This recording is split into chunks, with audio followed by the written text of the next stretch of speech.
Kato, tätä mä tarkoitan, niin se meidän kirjasarja Varjot, niin eikö tässä? Nesbø meets Tolkien. Totta, joo. Eiks vaan? Jep.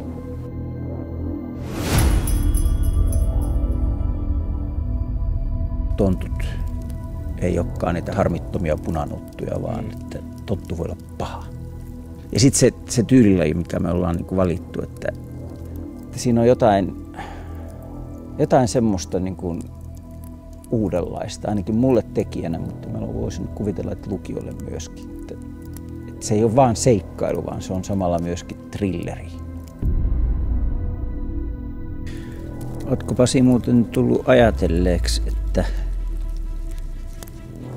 tontut liikkuvat vain pimeässä?